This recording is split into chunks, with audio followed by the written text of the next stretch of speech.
What's up, UIC family? Even though we can't meet face to face, it's important to us that we stay connected, remain focused, and continue to grow into the people that God has made us to be. So grab a pen and paper, take some notes, watch and listen to this message. My wife Mindy was gone the other night and I put all the kids to bed, and a few minutes later I heard my daughter crying, and so she came out into the living room where I was and she was talking to me, and I just couldn't get her to tell me what was going on.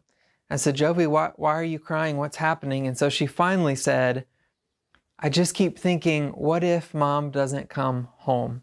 And I think about that what if statement, and we can have so many things in life that come our way that make us ask, what if? In fact, several weeks ago, some of us were having some what if questions as a middle or high school student, like maybe our spring break will be longer. Like, what if school gets canceled and we have a 2-week spring break instead of one? Or what if a game gets canceled because of the coronavirus? Or what if our musical rehearsals get postponed and maybe the musical has to be pushed back? But now we're asking some what if questions that are even bigger. Like, what if I don't get to walk and graduate? What if my senior prom gets canceled? What if the musical doesn't happen at all? And so we have even bigger questions now, and one of the words that keeps getting thrown around in our culture and on social media everywhere is the word fear. And some people say, well, I don't have any fear, I'm not afraid of this, and I'm going to keep living life as usual. And other people, they're really fearful and they're wondering what's going to happen. And when I looked up the definition of the word fear, it was an unpleasant emotion caused by a threat. And I think at least on some level, we're all feeling just a little bit of that. We're all feeling threatened to our way of life that's just different. In fact, some of us are worried about some really, really real and practical things, like, will our family run out of money?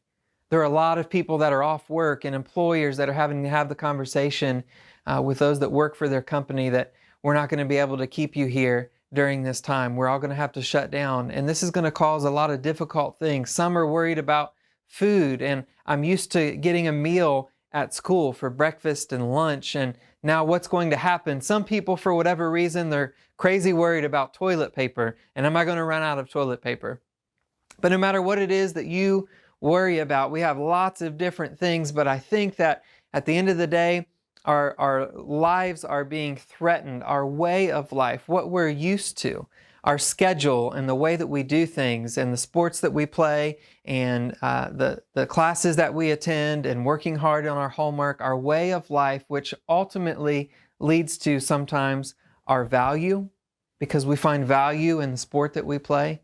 We think that it adds self-worth to us and safety and security when we're able to just practice our regular routine, and we get so busy and caught up in our everyday lives that we often don't even evaluate ourselves at times. And so maybe this is all leading to something different for you, and I think that all of the threat of our way of life changing ultimately leads to the threat to our peace of mind. Many of us are feeling anxious, and many of us have questions, and we're wondering how long will this take till life can get back to normal, and we're feeling maybe even isolated from other people. We're used to having conversations and hanging out with people and interacting, and all of these things are changing. I want to share a little story from the Bible, and it's a story about a guy named Daniel who had 3 friends, and his friends' names were Shadrach, Meshach, and Abednego. And Daniel and his friends, they didn't approach life like anybody else. In fact, they made a choice within themselves that they were going to be faithful to God. And so they were in the king's service, and all the king's men were fed a certain diet and certain things to drink. And so these men said, we want to be different because we know that the food and the wine that they are trying to serve us was served to and given to another god. And so for this represented for them giving affirmation or giving praise to another God other than the one that they served, which is the one true living God. And so they said, we don't want to eat of the same meal that everyone else is doing. So they went to their supervisor and said, we want to go on a special diet. Will you allow this? And so they said, sure, you can do this, but we're going to evaluate you at a certain time and see if you are as strong as the other men. So it says in Daniel chapter 1, verse 18, it says, at the end of the time set by the king to bring them into his service, the chief official presented them to the king. The king talked with them, and he found none to be equal to Daniel and Meshach, Shadrach, and Abednego. So they entered the king's service. In every matter of wisdom and understanding about which the king questioned them, he found them to be 10 times better than all the magicians and enchanters in his whole kingdom. Not only were these men adequate, not only were they just okay to go into the service like everybody else, but they were 10 times better. And so Daniel and his friends, they were at the top of their game. Things were good until they weren't, which is kind of like the world that we live in now.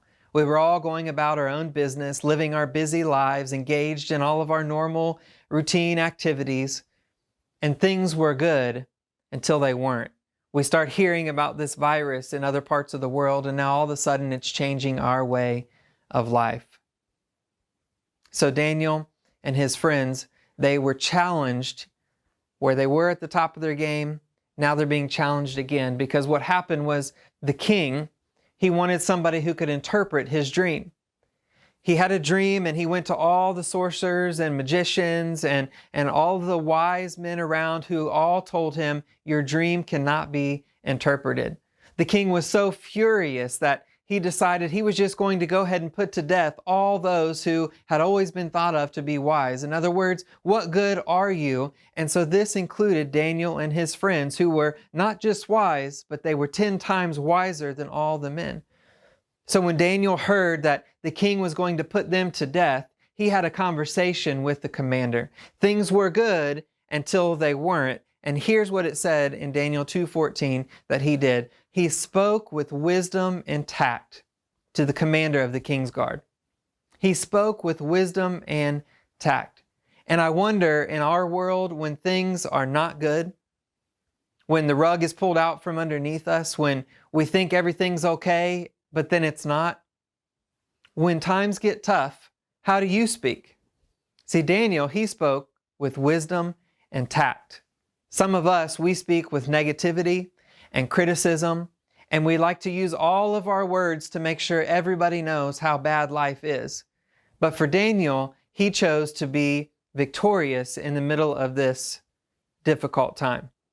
Daniel chose to be somebody who spoke with wisdom and tact, and his words mattered because the king gave him some time to interpret the dream. He said, all right, Daniel, I want you to come back to me tomorrow and you can interpret the dream. So Daniel, he went home to his friends. You know what they did? They prayed. Daniel, Shadrach, Meshach, and Abednego, they decided they were going to pray to their God, and it worked. God came through for them once again. He was faithful as they were faithful to him. So they went back to the king and they said, King, we have the interpretation of the dream. And so Daniel began to tell the king about his dream and what it meant. And the king was so ecstatic. The king was so grateful that he elevated Daniel and his friends once more. In fact, he gave them positions in the kingdom that no one else had. He raised them up. He elevated them. They were it. They were at the top once again.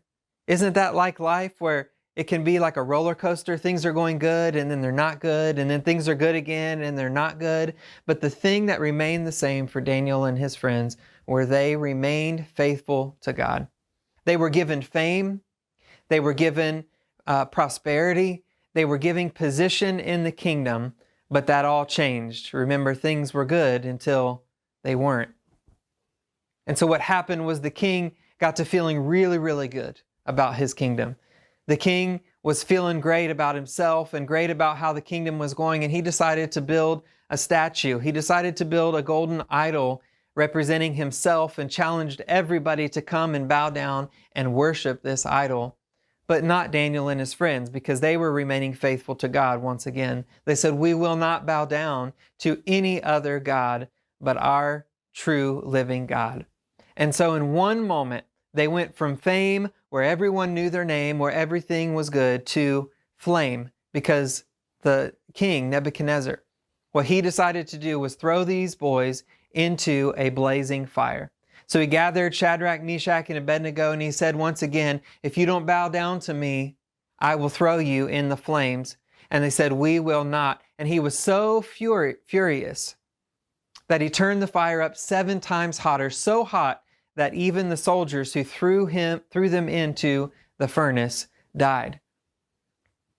So in a moment, everything changed once again, because the boys said, "We will remain faithful," and they were thrown into the fire. But it says in Daniel 3, verse 24, it says that King Nebuchadnezzar, he leaped to his feet in amazement.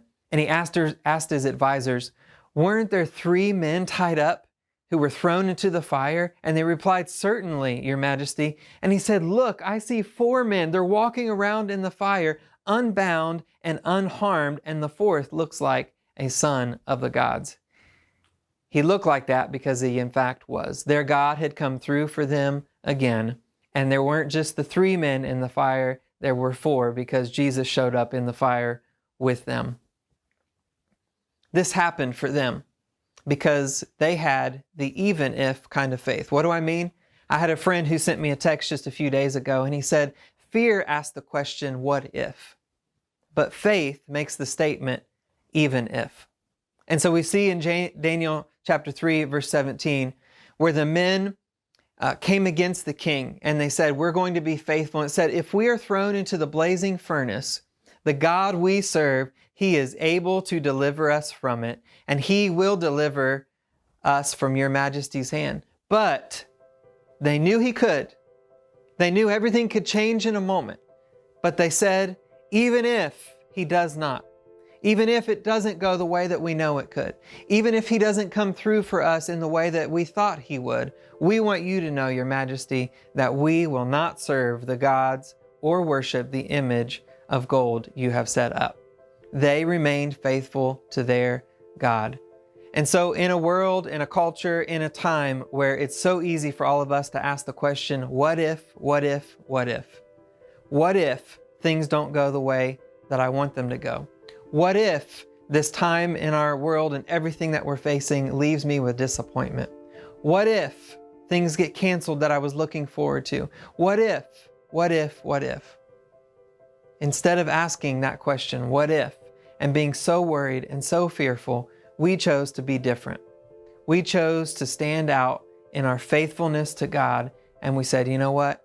Even if things don't go the way that I want, even if I'm threatened and my way of life is threatened and I feel the fear of being threatened, even if, I will still remain faithful to God. For you and I, we have the same challenge to live up to the story of what Daniel and his friends showed us. They showed us the way to look to God and to be faithful to Him, even in the midst of times that are uncertain.